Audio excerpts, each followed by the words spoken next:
के धन्य नाम की महिमा हो। प्रभात मनन के सत्र 2976 में आप सभी का बड़े प्रेम के साथ स्वागत करता हूँ। ये आज के मनन के लिए हम पढ़ते हैं प्रकाशित वाक्य अध्याय 13 पद 11। फिर मैंने एक और पशु को पृथ्वी में से निकलते हुए देखा, उसके मेमने के से 2 सींग थे और वह अजगर के समान बोलता था।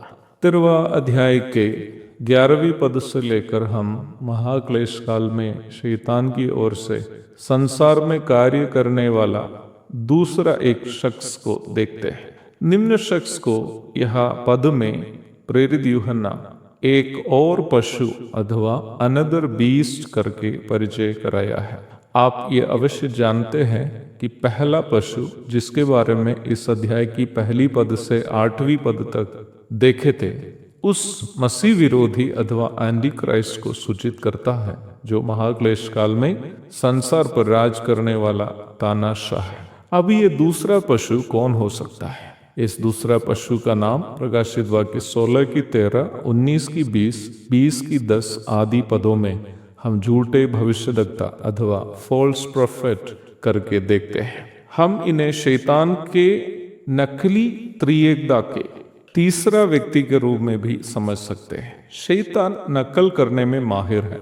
वह परमेश्वर का नकल करने की कोशिश करता है। आप ये बात अवश्य जानते ही होंगे कि हमारा परमेश्वर त्रिएक परमेश्वर है। वह पिता, पुत्र एवं पवित्र आत्मा में अस्तित्व रखने वाला अद्वैत परमेश्वर है।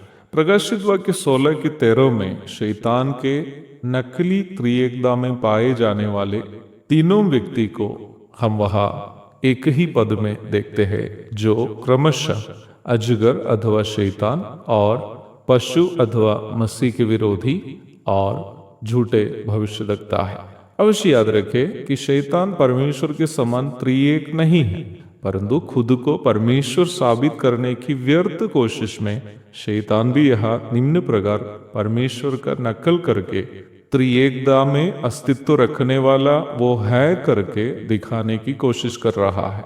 ये दूसरा पशु झूठा भविष्यद्वक्ता है। हम प्रारंभ में पढ़ी गई पद में इस शख्स के बारे में खास करके 4 बातें देखते हैं। पहली बात, इन्हें दूसरा पशु करके परिचय कराने के द्वारा हम ये समझ सकते हैं कि इनमें भी पहला पशु अथवा मसीह विरोधी के कई दुर्गुण होंगे। दूसरी बात, इन्हें पृथ्वी में से निकलते हुए हम देखते हैं। जॉन मकार्दर जैसे बाइबल पंडितों का माने तो यह सूचित किया गया पृथ्वी में से अथवा आउट ऑफ द अर्थ करके प्रयोग इस दूसरा पशु का अथाह कुंड के दुष्टात्माओं से संबंध को सूचित करता है। तीसरी बात, उसके मेमने के 2 सींग थे करके हम देखते हैं। मेमना हमारे प्रभु यीशु मसीह को सूचित करता है। यूहन्ना 1:29। मेमना शब्द एक ही समय प्रभु यीशु मसीह को न्याय व्यवस्था के अनुसार बलि होने का पशु की सूचना देने के साथ साथ उनके नम्र एवं दीन स्वभाव को भी सूचित करता है। 1 कुरिन्थी 5:7, मत्ती 11:29। यह पद हमें सूचना देती है कि इस दूसरा पशु अथवा झूठा भविष्यद्वक्ता यीशु मसीह के समान खुद को नम्र होने का नकल करने वाला व्यक्ति होगा। चौथी बात, वह अजगर के समान बोलता था। इस प्रस्ताव के 2 अर्थ हैं। अजगर अथवा सांप एक जहरीला जंतु है, परंतु जब वह हवा से अदन की वाड़िया में बात कर रहा था, चतुराई से बात कर रहा था। उत्पत्ति अध्याय 3 पद 1 से 5 तक। उसी प्रकार ये दूसरा पशु भी अपने अंदर मनुष्य को बर्बाद करने हेतु जहर छिपा रखते हुए पर झूठी नम्रता दिखाते हुए चतुराई से बात करने वाला होगा। इस दूसरा पशु के बारे में और भी कई बातें हम आगे की पदों में देखते हैं। प्रभु दया करे आने वाले दिनों में हम उन बातों पर भी अवश्य अध्ययन करने की कोशिश करेंगे। तब तक के लिए आपसे विदा हो जाता हूँ। प्रभु आप सबको आशीष दे। आमीन।